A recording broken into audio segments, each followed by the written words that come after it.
And here, matter from a polar jet hitting slower material in the crab. The elegant tendrils of the Cygnus Loop, another supernova remnant. To exit in such glory, a star must have at least 8 times the mass of the Sun. Only superstars go supernova.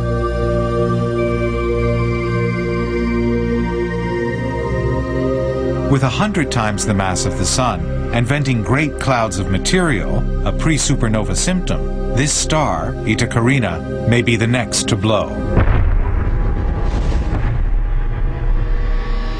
And when it does, the remnant will collapse beyond the pulsar stage. It will be so dense, it'll form a black hole. Birth, life, and death in our galaxy. But there are far more galaxies than there are stars in the Milky Way. The nearest galaxies, 2 mini-galaxies called the Magellanic Clouds. The small cloud is to the center, the large at the right. In the large cloud, in 1987, a supernova blows. In fact, this supergiant expired 160,000 years ago. It's taken that long for the light of the flash to reach us.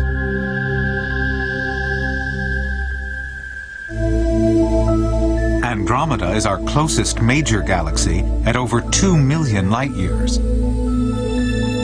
At 10 million light-years, the Silver Coin Galaxy, a spiral like Andromeda, and like our own galaxy, the Milky Way. We probably look like this. A spiral from above, the M83 galaxy, also at 10 million light-years. We're now at twice the distance. The light of this galaxy takes 20 million years to reach us. This one, 35 million years.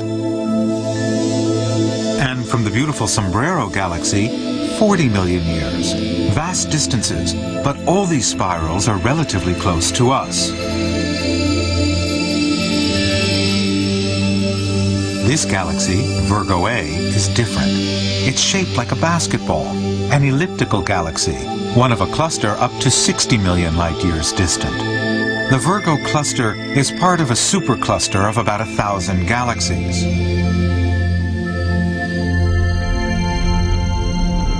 Galaxies cluster because of mutual gravitational attraction.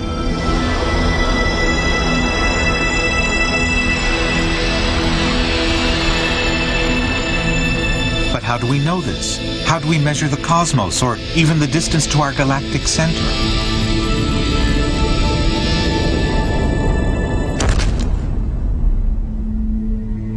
Our galaxy is one of 30 in a local group. That group is part of a cluster, and the cluster part of a supercluster. Superclusters form strands across the universe. To help construct this model, astronomers use what they call standard candles. There's a standard candle in this galaxy, a pulsing star that brightens and fades as regular as clockwork. It's called a Cepheid variable, a star whose brightness varies as it expands and contracts. This one is big and bright and pulses slowly. But this Cepheid is smaller and dimmer and pulses faster. The speed of a Cepheid's pulse is directly related to its intrinsic brightness. So if we know the distance and true brightness of these nearby Cepheids, we can calculate the distance of remote Cepheids. Cepheids that appear fainter, but beat with the same pulse. In this way, we know that the Andromeda Galaxy lies at a distance of 2.2 million light-years. Cepheids in our own galaxy are compared to fainter Cepheids here in Andromeda.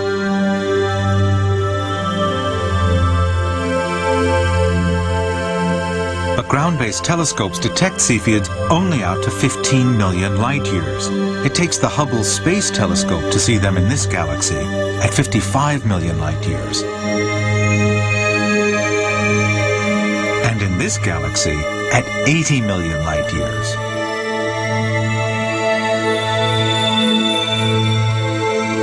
Beyond that, another sort of standard candle is necessary. Astronomers call it a Type 1 supernova. It occurs in a two-star binary system. A white dwarf, a star at the end of its life, swirls at the center of an accretion disk. It draws material from its partner. When the dwarf reaches the mass of 1.5 times our Sun, it explodes, a Type 1 supernova. The flash intensity is always the same. It's our new standard candle. From Cepheids, we know the distance of this galaxy, but because it also has Type 1 supernovae, that gives us the distance to our new standard candle. That candle, a Type 1 supernova, lets us measure up to 100 times deeper into space.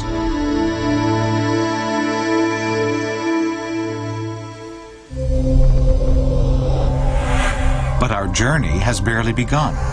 In the 1920s, the American astronomer Edwin Hubble discovers our expanding universe, galaxies traveling outward in all directions. The evidence is in their light. As a galaxy speeds away, the lines of its spectrum move increasingly toward the red. The farther and faster a galaxy recedes, the greater the shift into red. The measurement of red shift is the greatest tool in the sizing and shaping of the cosmos.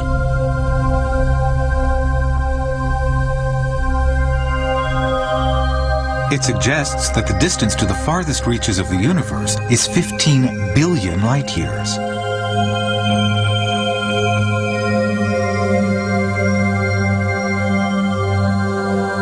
Mapping the heavens in the early 1960s, astronomers identified points of intense radio noise.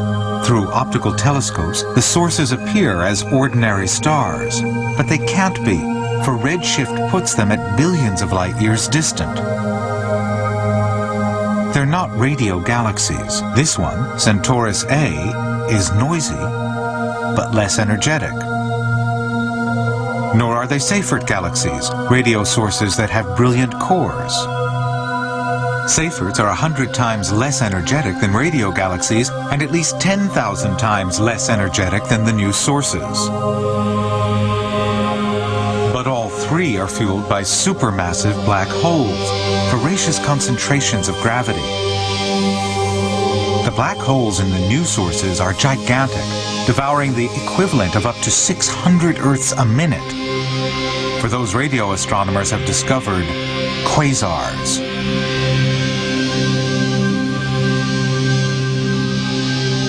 Quasars are superluminous. They're the most energetic objects in the universe, and among the oldest and the most distant, with enormous red shifts.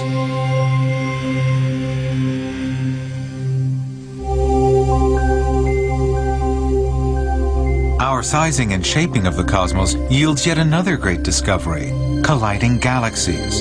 This is such a merger, the antennae galaxies.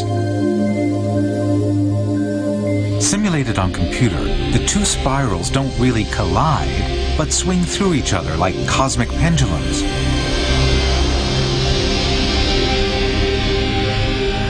Their gravitational interaction ejects two great tails. Spins like a top. It has the shortest day of any planet, turning once on its axis in less than 10 hours.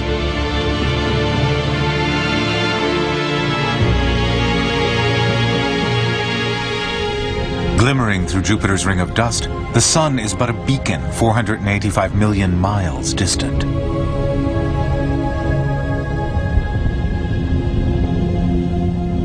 So remote that it takes Jupiter nearly 12 years to orbit the Sun. Jupiter dwarfs our planet. It needs 11 Earths to span Jupiter's diameter, and over 1,300 to fill its volume.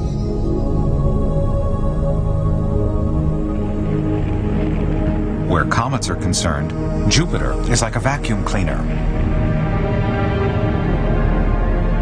This comet, on a journey from the fringes of the solar system, swings a little too close. It's captured by Jupiter's gravity. Subject to forces hundreds of times greater than the pull of the Moon on the ocean tides of Earth, the comet fragments.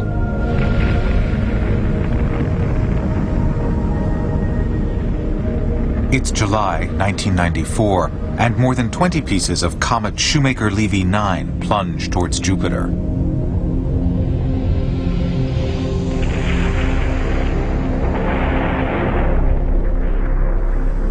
Jupiter is 90% hydrogen, the rest mainly helium. Haze tops the atmosphere. Then crystals of ammonia, ammonium hydrosulfide, water ice, and droplets of water and ammonia. Deeper, hydrogen and helium, liquid hydrogen, metallic hydrogen, and a rocky core. It's that liquid metallic hydrogen that generates Jupiter's magnetic field. This donut-shaped zone buzzes with electrified particles. But Jupiter's magnetosphere stretches much farther. After the Sun, it's the biggest entity in the solar system. And where the solar wind funnels toward the planet, auroral halos display around the poles as charged particles interact with the upper atmosphere.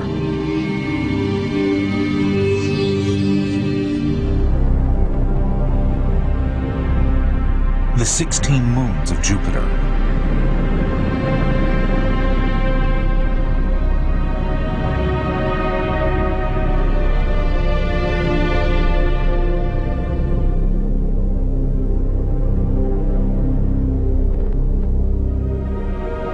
Io is the most volcanically active body in the solar system.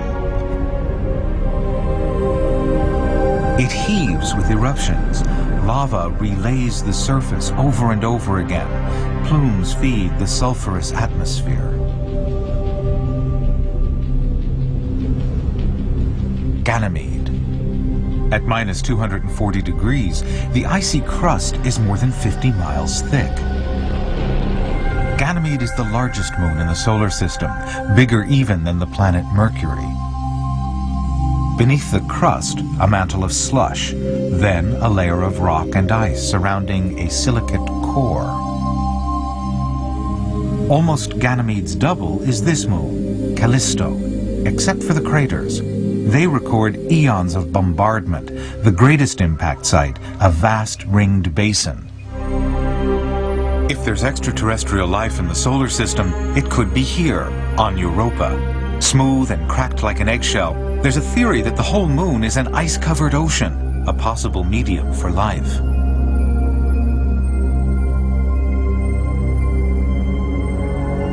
For the waters may be warm, heated by gravitational flexing caused by Ganymede and Io.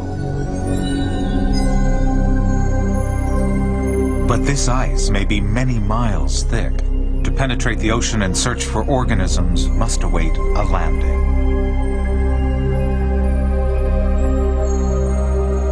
Nevertheless, the grooves and fissures that network the surface are cause for hope. They're reminiscent of frozen oceans on Earth and what life teems beneath their ice.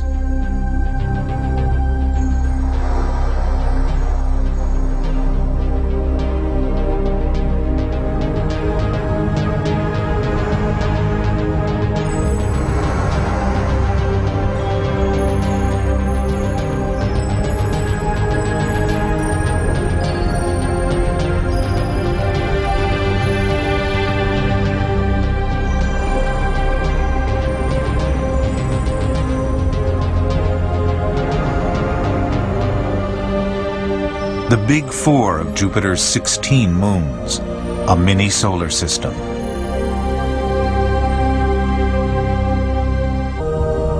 Our world is just 93 million miles from the Sun. Sweep out past Mars, last of the terrestrial planets, and cross the Great Divide to Jupiter.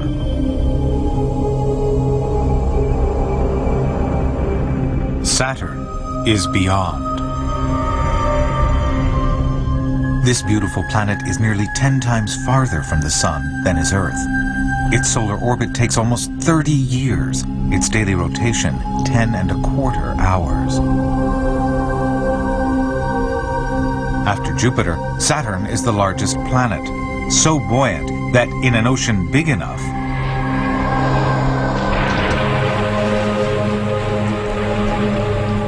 Saturn would float. Yet it could swallow Earth nearly 750 times. Like Jupiter, Saturn is gas, 94% hydrogen, the rest mainly helium, and it has similar weather bands, but haze makes them hard to see. Saturn's atmosphere has 5 layers, with haze at the top. Then crystals of ammonia ice, ammonium hydrosulfide, water ice, and water droplets. Deeper to hydrogen and helium. Then liquid hydrogen, metallic hydrogen, and a rocky core. From afar, the rings of Saturn are like gossamer.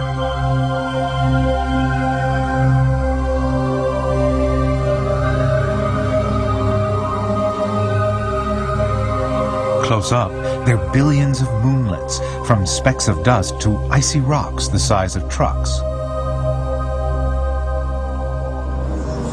Some of the rings are kept neatly in orbit by little shepherd moons. Here's a pair marshalling the outermost ring.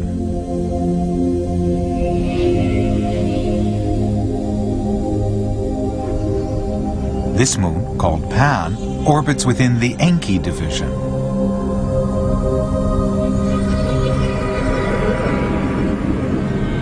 But the rings are a puzzle.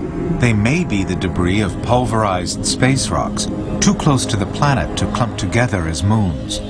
Within a few million years, the rings of Saturn may well disperse.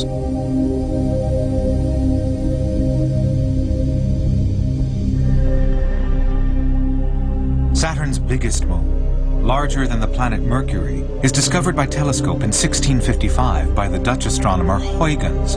The moon is Titan. And it's a little like early Earth in deep freeze. The atmosphere is rich in nitrogen, just like Earth.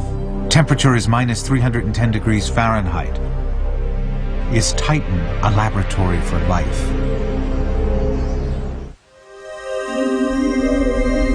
Seventh planet from the Sun, and orbiting on a strangely tilted axis, Uranus inhabits the twilight zone.